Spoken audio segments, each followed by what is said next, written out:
So today's submission adapts the Norman Vaughan Dream Big and Dare to Fail framework for young entrepreneurs by treating failure as a calculated risk. But honestly, looking at it, for a bootstrapped founder, framing failure as this upfront admission ticket to opportunity it feels like a luxury they simply can't afford. Right, yeah. Tailoring your definition of risk directly to the operational realities of startup culture will make this concept resonate far more powerfully with your audience.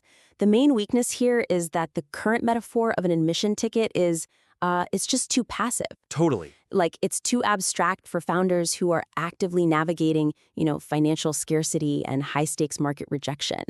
So my suggestion is to ground this abstraction of calculated risk directly in the specific vocabulary and daily trade-offs of early-stage business building. Yeah, because if I'm bootstrapping an app, right, eating instant ramen in a shared garage, I don't want to buy an admission ticket. No, definitely not. I mean, it implies success is guaranteed on the other side of the turnstile. Like, as long as I pay the toll, I'm good.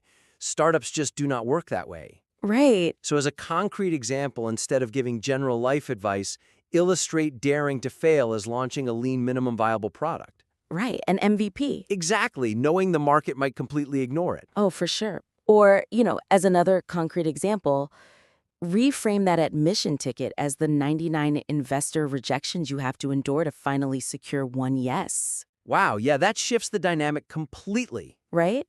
The founder isn't just a passive consumer paying a toll anymore. They are a resilient operator, actively mining for data through rejection.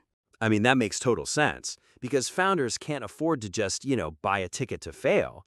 Every ambitious dream needs a reality check. Yep, exactly. Which brings us to the next point. The draft tells founders the first step is setting a goal so massive it completely overshadows their fear. But I push back here. How does a novice founder actually distinguish between a daring big dream and a completely reckless, unvalidated business plan? That is the real question. Right?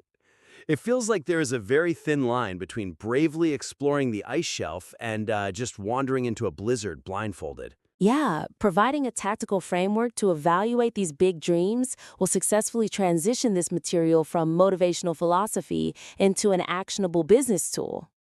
The weakness is that the text brilliantly establishes the why of dreaming big to conquer dread, but it completely lacks the how. The how to actually measure it. Exactly. The how for measuring if a risk is actually calculated versus simply reckless. My suggestion is to introduce a brief, objective filtering mechanism into the text. Oh, I like that. Yeah, something that helps founders extract concrete business value even when their grand ambitions fall apart. Which is critical because human psychology often masks delusion as ambition. 100%. A founder might burn their entire cash runway on a product nobody actually wants, comforting themselves with the idea that they are just executing this advice and daring to fail. And that is exactly the danger. So for a concrete example of this filtering mechanism, you could propose a quick heuristic. Have the founder ask, will failing at this specific dream yield customer data that makes my next pivot 50% more likely to succeed? That's a great question to ask. Right? If the answer is no, it's not a calculated risk. It is honestly just a gamble. Yeah, just a roll of the dice. Another concrete example is to explicitly frame failure as rapid prototyping, where the cost of the dream's admission ticket is strictly capped in either hours or dollars. Oh, I love that. Capping the downside up front. Exactly.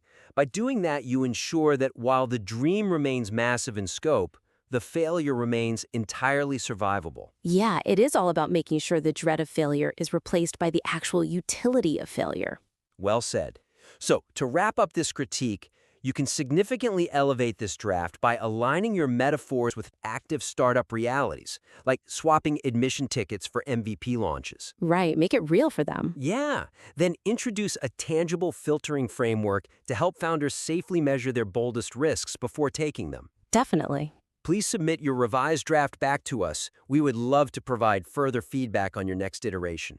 Remember, an expedition to the Antarctic requires a massive dream to start, but it's the meticulous calculation of every ounce of fuel that actually ensures you survive the cold.